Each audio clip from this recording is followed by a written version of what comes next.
We will always remember the ways that this year's Passover was different.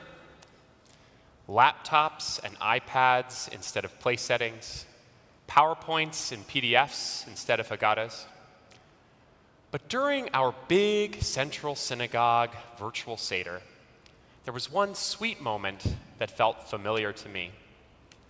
When it came time for the blessing over hand washing, we honored Dr. Janice Schaefer and her son, Dr. Scott Farber, for their holy work during the first days of the pandemic. And I immediately thought of my grandpa. My grandpa, Dr. Sidney Ross, was born for moments like this. He was a beloved pediatrician and a renowned specialist in infectious diseases. And he was the type of person you wanted to be your doctor. He was kind, gentle, fundamentally decent. If you called him at dinner time worried about your child, he would tell you to come in at 9 a.m. the next morning. And if it happened to snow that night, he would wake up early and walk to the office to make sure he wasn't late.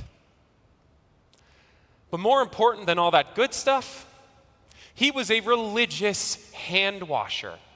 My dad told me that whenever he did not engage in proper hand washing protocol, Grandpa would chastise him. "Don't you believe in the germ theory?" I've thought about my grandpa many times during these past 6 months.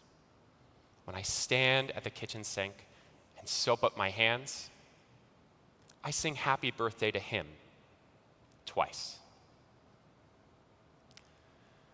Since that Seder back in the spring, our world has suffered incomprehensible loss.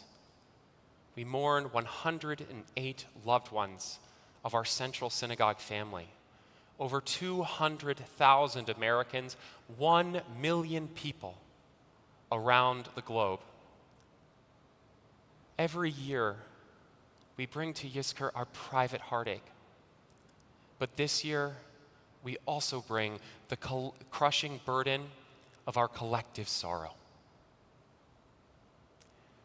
Yet during these past 6 months, whenever I've come close to despair, I've remembered my grandpa's optimism. His hope ran deep. It was the kind of hope that only a pediatrician could possess. The Yizkor prayer that we say on Yom Kippur is, of course, about memory. Yet the beginning of Yizkor actually points to the future. Yizkor Elohim, God will remember the souls of our loved ones. With these words, we hope that when we remember, God will remember too. That God will remember the souls of those we love into eternity. The words of Yizkor transform our memories into hope. The rabbis who authored Yizkor understood something essential about the stardust of our souls. They understood that our memories are not made of mundane matter like metal or clay. They're made of light. Take a look at your portable ark and read the words of Chana Senesh. There are stars up above, so far away, we only see their light long, long after the star itself is gone. And so it is with people that we've loved, their memories shining ever brighter, though their time with us is done. But the stars that light up the darkest nights, these are the lights that guide us. Those lights give us direction. They give us strength. They give us hope. There's a story about the great Jewish mystic, the Baal Shem Tov. He too was born for moments like this. At times of great hopelessness, a plague perhaps, the Baal Shem Tov would go to a secret place in the forest light a special fire, and say a prayer to God, and hope would return to the world. When the Baal Shem Tov died and hopelessness came back, his disciple would go to that same place in the forest, like the same special fire. But he would say to God, I don't remember the prayer, but I found my way through the forest and I lit the fire. That must be enough. And hope would return to the world. And when that disciple died and hopelessness came back, his disciple would go to the same place in the forest, but he would say to God, I don't remember the prayer. I don't remember how to light the fire. But I found my way to this place. That must be enough.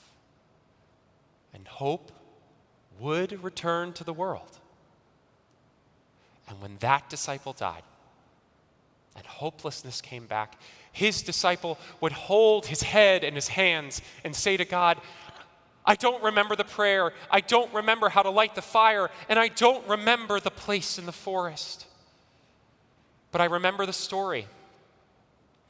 That must be enough.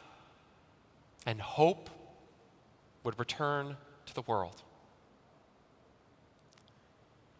The story of the Baal Shem Tov's sacred fire burns with this radiant truth.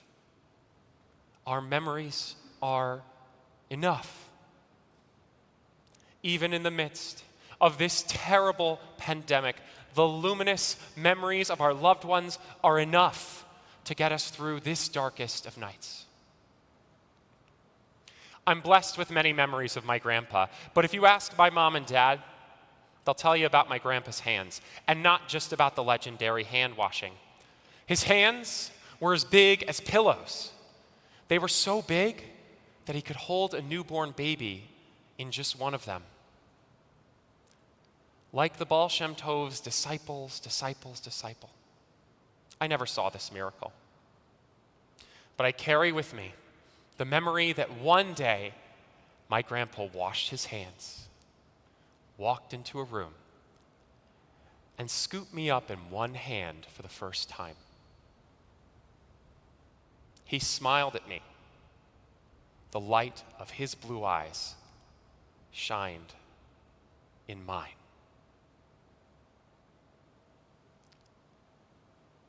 '57-80 was a year filled with impossible darkness. But each of us here today is remembering a light that shined through that darkness. You have a photo. You have a handwritten recipe. You have a gold ring. You see a sly smile. You hear a belly laugh. For me, I'm still held by my grandpa's hands. These are the lights that guide us. May those lights shine even brighter in the new year. Gemar Chatima Tova. May we be inscribed for blessing in the book of life.